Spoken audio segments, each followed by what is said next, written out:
Olá pessoal, este é o canal do Ministério Cristão Apologético, um blog onde nós compartilhamos reflexões teológicas no campo da apologética diante das seitas. Nossa proposta sempre inicial é defender a Bíblia como inerrante e infalível palavra de Deus, a doutrina da Trindade como expressão correta da doutrina de Deus, bem como a salvação pela fé, pela graça por meio da fé em Cristo Jesus.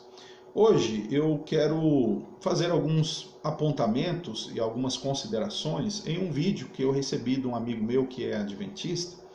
E esse vídeo é do pastor adventista de nome Eleazar. Ele tem um canal no YouTube intitulado Fala Sério, Pastor. Então ele trata, esse rapaz simpático aqui, ele trata de temas, né, que a doutrina e a teologia adventista pode dar respostas, enfim, ele é pastor adventista, então estaria ele, obviamente, fazendo o que deve ser feito, né? Então, nesse vídeo, ele tratou da seguinte pergunta: a Igreja Adventista do Sétimo Dia é uma seita? Então, esse meu amigo que é adventista mandou para mim, para que eu desse uma olhada. Eu já fiz alguns comentários ali no vídeo dele e eu quero agora gravar esse vídeo dando, não vou falar respostas, né, mas considerando aí algumas coisas que ele coloca. Então, em primeiro lugar, né, ele abriu mão, né, de fazer um vídeo baseado em, digamos aí, acusações fundamentadas. Infelizmente, ele leu lá algumas bravatas de pessoas que alguns dizem que a Igreja Adventista é isso, é seita por causa disso ou daquilo, mas percebe-se que ele usa essas bravatas que muitas vezes todo mundo diz de várias coisas sem fundamentação. Isso está em todas as igrejas, as pessoas geralmente dizem o que pensam, o que sentem, mas ele poderia aproveitar um vídeo tão importante para um assunto tão necessário e apresentar aí as críticas conforme elas são fundamentadas por apologistas, críticos, teólogos ou pastores, enfim, mas ele não fez isso, ele preferiu ficar aí nas afirmações gratuitas que ele escuta por aí. Eu vou mencionar o tempo do vídeo em que ele diz um assunto e depois eu espero que você verifique, né? Então, minuto 2 e segundo 20, né? Aos 2 minutos e 20 segundos, ele diz assim: quem estabeleceu o que é seita, né?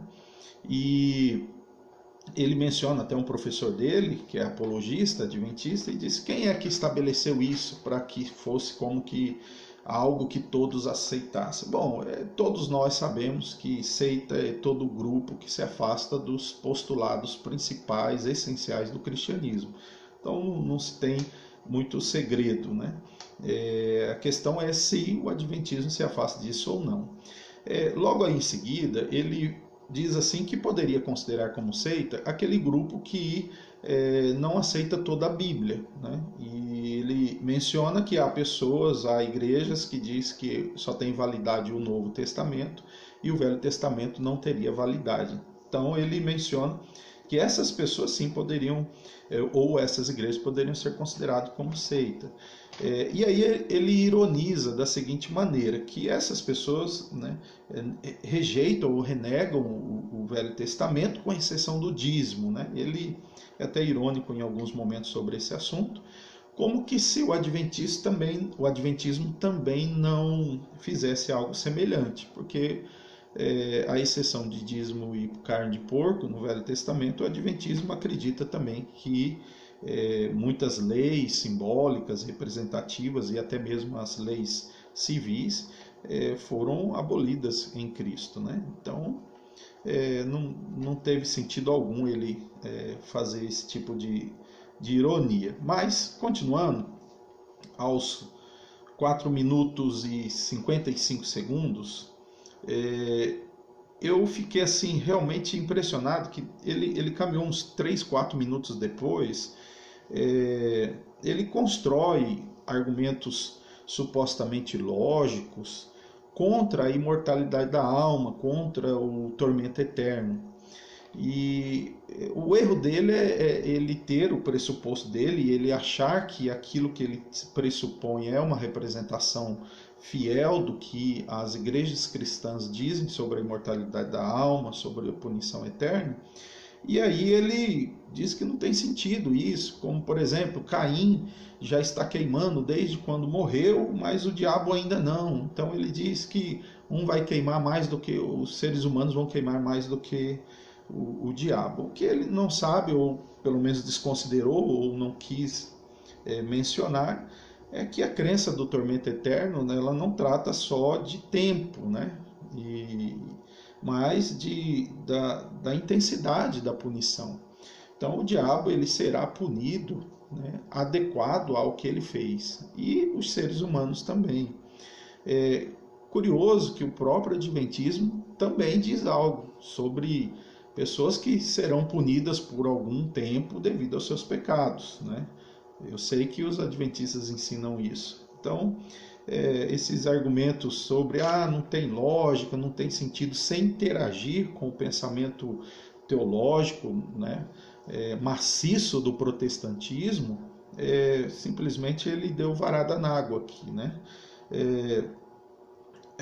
Ao finalizar isso, ele fala: isso não tem lógica, né? Aos 9 minutos e 18 segundos, isso não tem lógica, enfim. Mas perceba, para o Adventismo, no juízo final, as pessoas vão ser ressuscitadas para serem julgadas e mortas de novo. Uma pessoa pode dizer que isso não faz sentido, né? A questão que precisa ser destacada é que não é se faz sentido ou se tem lógica, né? É se está na Escritura, se está na revelação. Então nós vamos adequar a nossa lógica ou razão de acordo com a revelação soberana de Deus. Ele menciona que há pessoas que dizem que a Igreja Adventista é uma seita porque não come, né, alguns alimentos proibidos na lei, como carne de porco, por exemplo. Aqui que eu menciono que o vídeo dele carece disso, né? Se ele não quisesse mostrar ou mencionar, mas que fosse coisas fundamentadas. Eu desconheço algum apologista, eu desconheço algum teólogo, pastor, que considera a Igreja Adventista uma seita porque não come carne de porco. Agora que é uma verdade, eles julgam outros que comem, né, como é proibido em Colossenses 2, 16 e 17, que não é para julgar, que ninguém vos julgue, né, quando nós estamos em Cristo por causa de comida. Enfim, mas ele mencionou que há pessoas que consideram a Igreja Adventista seita por causa disso. Paciência. Aos 10 minutos, ele diz algo que eu achei interessante, né? Que no arraial evangélico todos estão divididos, né? Eles estão separados por conceitos diferentes, cada um pensa de uma coisa, enfim, mas todos se unem para falar contra a Igreja Adventista, né?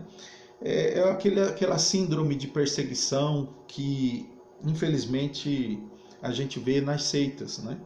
As Testemunhas de Jeová dizem as mesmas coisas.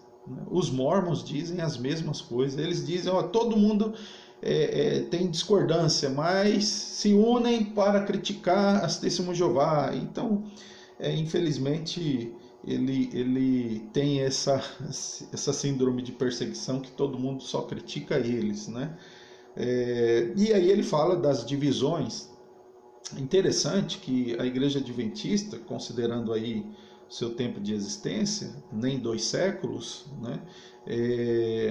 A Igreja Adventista já tem suas subdivisões, né? Suas divisões.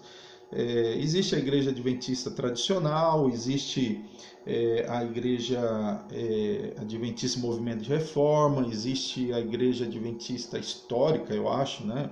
Que são os grupos que são mais ligados às teorias dos pioneiros. E tem também a Igreja Adventista da Promessa. Então, divisão, só a sua própria denominação já tem também. Então, isso não serve como defesa. Bom, Aos 11 minutos e 25 segundos, ele diz que muitos acusam a Igreja Adventista de ser uma seita por causa da crença em Ellen White. E aí ele já nubla a situação, né, e o peso do assunto, né, dizendo assim que não, a crença em Ellen White é uma crença, no dom de profecia não canônica, igual tinha na Bíblia. E ele menciona alguns profetas não canônicos, né? Mas não é esse o problema. Não é o problema da Igreja Adventista crer no dom de profecia. O problema é que o dom de profecia só se manifestou em Ellen White.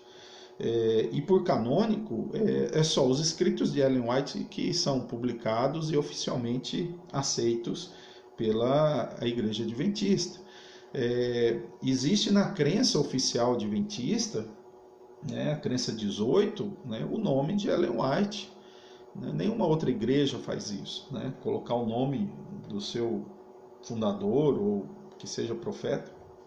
Na TV Novo Tempo tem aquele programa Bíblia Fácil, e uma das pessoas que estavam ali assistindo uma vez perguntou para o apresentador: quem mais na igreja adventista tem o dom de profecia? Ele disse que usado por Deus, autorizado por Deus, só Ellen White. Então Ellen White possui uma cadeira papal, né, no contexto adventista. Eu tenho aqui lá no meu blog, se você procurar declaração de fé, né, em Ellen White, na Holanda, no dia 30 de junho de 1995, a Associação Geral da Assembleia da Associação Geral da Igreja Adventista Sétimo Dia votou uma declaração de fé no espírito de profecia, né? Você pode ler lá, e entre as coisas que disse, eles dizem que isso é um sinal da igreja remanescente, né? Mas tem uma parte que eu acho muito curioso, né? Então vamos lembrar aqui: a crença protestante é que a Bíblia é a nossa única regra de fé e prática, né? Olha só o que a Assembleia Geral da Igreja Adventista disse naquele momento: consideramos o cânon bíblico encerrado. Contudo, cremos também, como fizeram os contemporâneos de Ellen White, que os seus escritos têm a divina autoridade, tanto para o viver piedoso quanto para a doutrina. Então, olha só essa expressão, né? Então, assim, Ellen White, ela está, né, seguramente na mente e na doutrina adventista como insubstituível. Então, não é simplesmente dom de profecia ou profecias não canônicas, né? É uma pessoa que tem uma importância fundamental para as crenças adventistas. Daqui a pouco vamos falar mais sobre isso. No 12 minutos, no tempo aí de 12 minutos, Ellen White não marcou data, né? O pastor Eleazar, ele comenta que ele ouviu um professor dele falando que a ignorância é atrevida. Então ele desafia as pessoas que tiverem uma prova que Ellen White marcou data, que ele pagaria R$1.000. É verdade que Ellen White não tem uma data específica, né? Embora ela creu na previsão de Miller, mas ela era uma adolescente, então não dá para colocar na sua conta, né? Isso daí. Mas duas coisas eu acho que é importante ser dita nesse momento. Primeiro, que Ellen White afirma que em visão ela ouviu o dia e a hora. Afirma ela que quando saiu da visão ela se esqueceu do dia e a hora que Jesus voltaria. Isso dá a ela um privilégio que o Filho de Deus não teve, né, enquanto o seu ministério messiânico na terra. Ele disse que daquele dia e hora ninguém sabe, nem o Filho, né? Não estamos aqui entrando em discussão se hoje sabe ou não, enfim, mas ela, comparando aí com Jesus, ela teve um privilégio, embora ela disse que se esqueceu.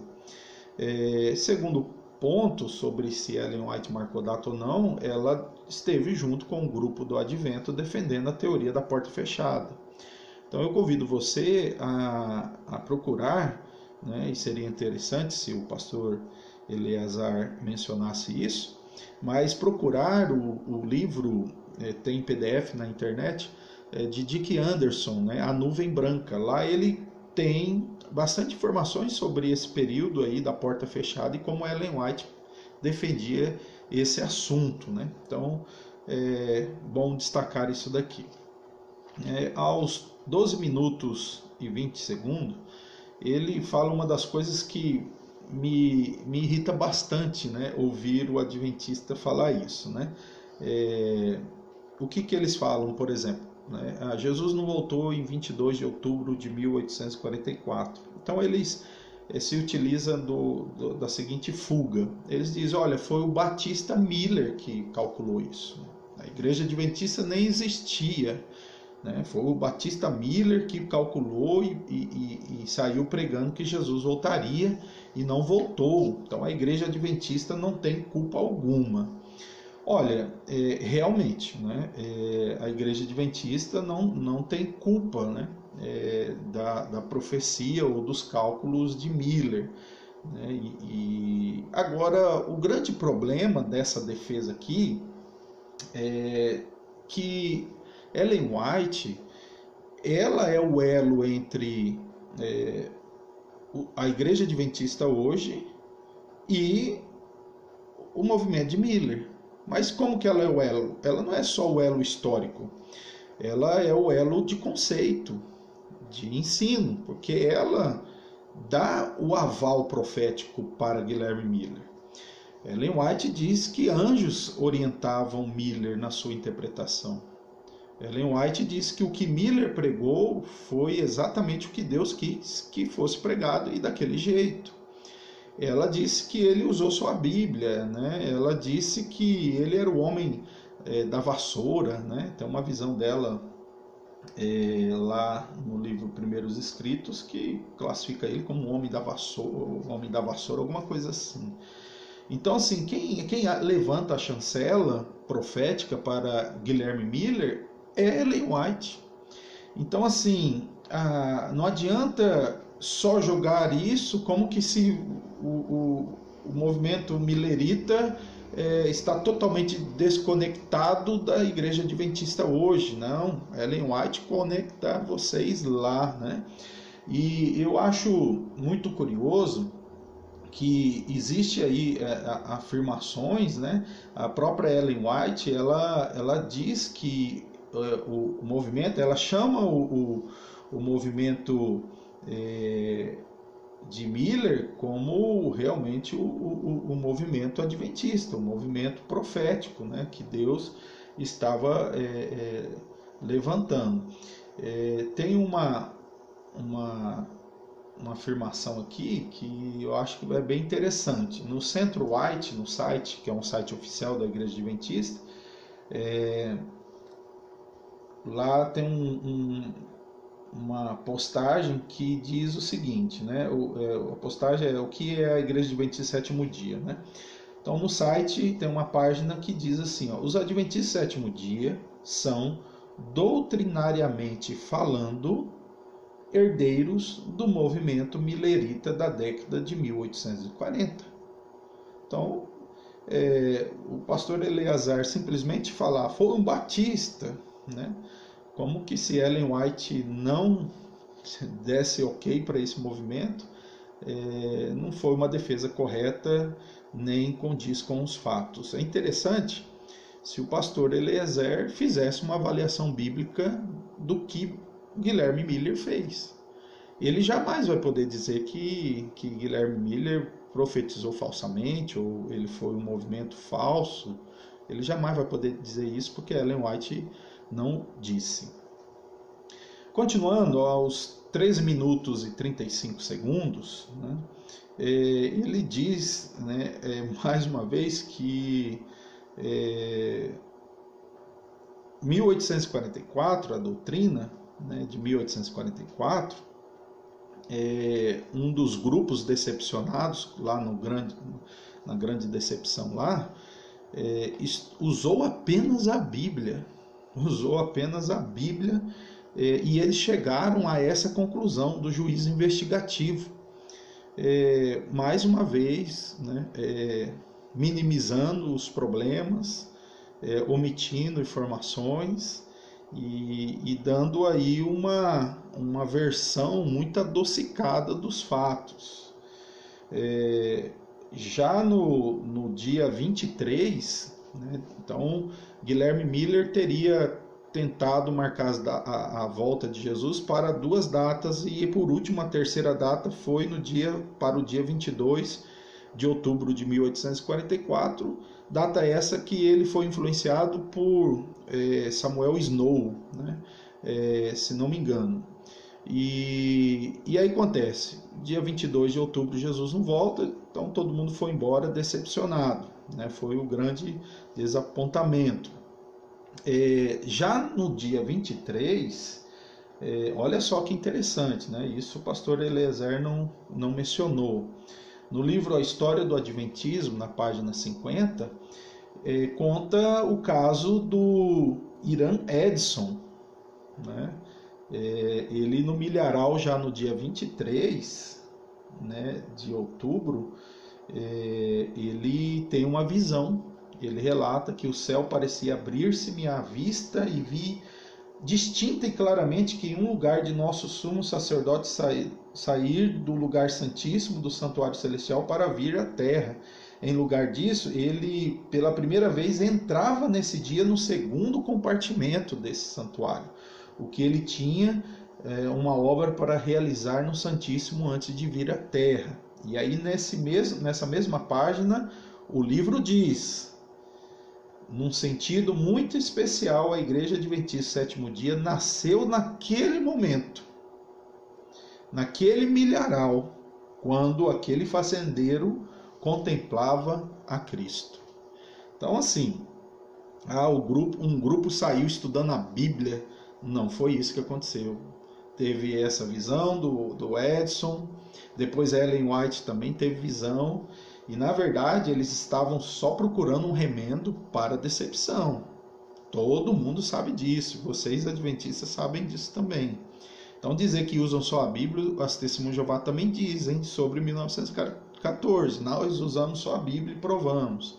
Então nós sabemos que foi um remendo, tá? Jesus não voltou, então foi apresentada uma outra proposta. Daí o Eliezer menciona uma das coisas que eu gosto muito de ressaltar, né? É a data de quando a Igreja Adventista foi então organizada. Ele diz que a Igreja Adventista não pode ser culpada de 1844 porque ela surge de forma oficial no ano de 1863. Olha, agora nós vamos pensar aqui junto até com o Eliezer, né? Espero que esse vídeo possa chegar lá para ele também.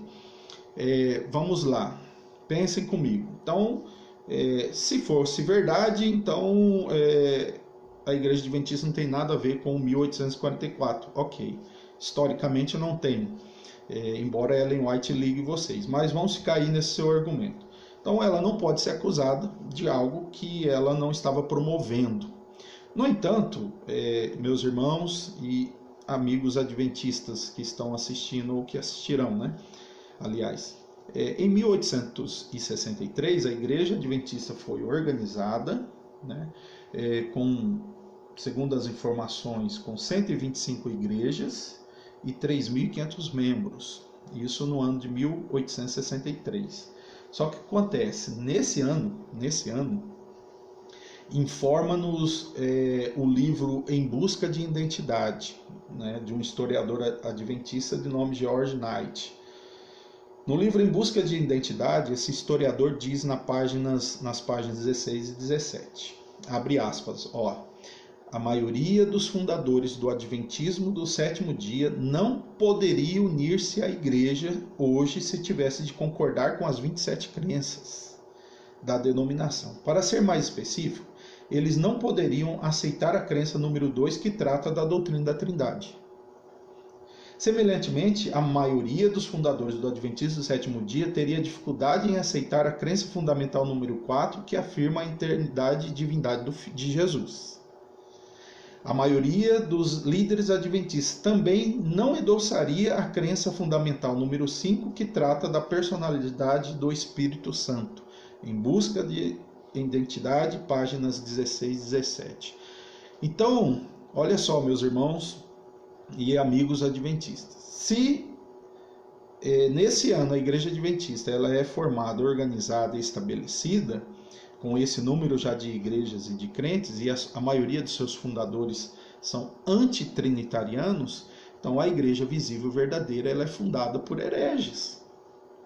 Pensem vocês, os fundadores da igreja adventista não seriam adventistas hoje por causa das crenças que envolvem Trindade, Jesus e o Espírito Santo. Então, só a fuga de 1844 não resolve quando surge algo pior, muito pior, que é uma igreja sendo aí guiada e orientada por antitrinitarianos, como o próprio marido de Ellen White era antitrinitariano, né? Um dos pioneiros, né, J.N. Andrews, era também antitrinitariano, então vários outros pioneiros. Bem, esse é um problema da igreja verdadeira, né? Continuando, aos 16 minutos e 40 segundos, o Eliezer diz que não pode ser acusado de exclusivismo a igreja adventista, porque ela não tem exclusivismo na salvação. E aí ele menciona que a igreja adventista crê que todos os outros serão salvos, né? Pessoas de outras igrejas serão salvos. O ponto é que quando ele menciona isso, essa é até uma citação, né, de Ellen White no Grande Conflito, que ela diz que nas outras igrejas, nas outras religiões, tem pessoas que são honestas lá, que serão salvos. Quem começou fazendo essa citação foi, se não me engano, o próprio Leandro Quadros aqui no Brasil, na sua saga apologética. No entanto, essa citação é fora de contexto, né? Quando Ellen White diz, por exemplo, em que corporações religiosas se encontrará hoje a maior parte dos seguidores de Cristo? Sem dúvida, nas várias igrejas que professam a fé protestante. Depois eles citam ainda essa outra parte aqui, ó. Mas os cristãos das gerações passadas observaram o domingo, supondo que assim fazendo estavam guardando o sábado bíblico. E hoje existem verdadeiros cristãos em todas as igrejas, não excetuando a comunhão católica romana, que creem sinceramente ser o domingo, dia do repouso, divinamente instituído por Deus.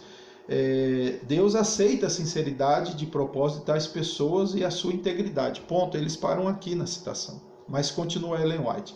Quando, porém, a observância do domingo for imposta por lei e o mundo for esclarecido relativo à obrigação do verdadeiro sábado, quem então transgrediu o mandamento de Deus para obedecer um preceito que não tem maior autoridade que a de Roma, honrará dessa maneira o papado mais do que a Deus, prestará homenagem a Roma e o poder que impõe a instituição que Roma ordenou, adorará a besta e a sua imagem.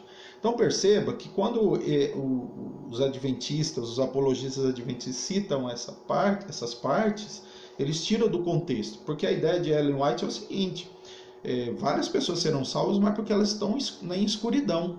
Então elas vão ser julgadas pela sinceridade que têm, da mensagem que conhece do Evangelho. Mas se no momento que essa pessoa for esclarecida quanto à verdade, e especialmente isso, diz eles, vai acontecendo próximo da vinda de Cristo, né, no momento escatológico aí da marca da besta que eles aguardam, eles dizem que essas pessoas só são salvas enquanto elas estão ignorantes quanto à mensagem adventista. Então, assim, o exclusivismo nesse ponto é porque as pessoas são inocentes, né? Não porque as pessoas têm algum direito da salvação que os adventistas não possuem ou possuem. As pessoas estão salvas por causa da sua ignorância e sinceridade, até que um dia um adventista pregue ou até que se aproxime o final de todas as coisas. Então, parcialmente aí esclarecendo aí isso que ele disse sobre salvação. Mas o grande problema ou um outro problema do exclusivismo adventista é o exclusivismo denominacional, né? Ellen White, ela diz, né, aliás, o exclusivismo denominacional é dito o seguinte, que a única igreja visível e verdadeira é a igreja adventista do sétimo dia, né? E isso não tem base bíblica, né? A igreja visível é toda aquela comunidade que confessa o Jesus das Escrituras, né? E a verdade da palavra de Deus. Então, assim, só a igreja adventista é a igreja visível verdadeira. Então, há um exclusivismo, sim, né? No que diz respeito à sua denominação como igreja de Cristo. Minuto 18, aos 18 minutos e 30 segundos, ele diz algo que eu quero destacar aqui também. Ele fala assim: bom, se nós somos seitas, nós somos uma seita porque só nós ensinamos as doutrinas bíblicas, então, com muito prazer, eu vou ser uma seita. Porém, o Eleazar, apesar da habilidade dele comunicar e também tudo indica de sua sinceridade, deve ser lembrado, ou devemos lembrar aqui, algumas coisas. Perceba, quais doutrinas pode-se dizer que são exclusivas ou exclusivamente adventista? Não é o sábado.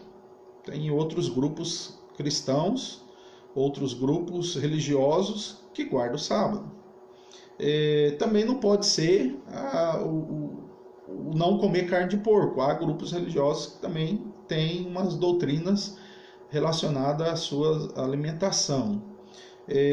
Imortalidade da alma também não. As testemunhas de Jeová também acreditam que a alma morre. Quais doutrinas são exclusivamente adventistas? Só tem duas. Só duas.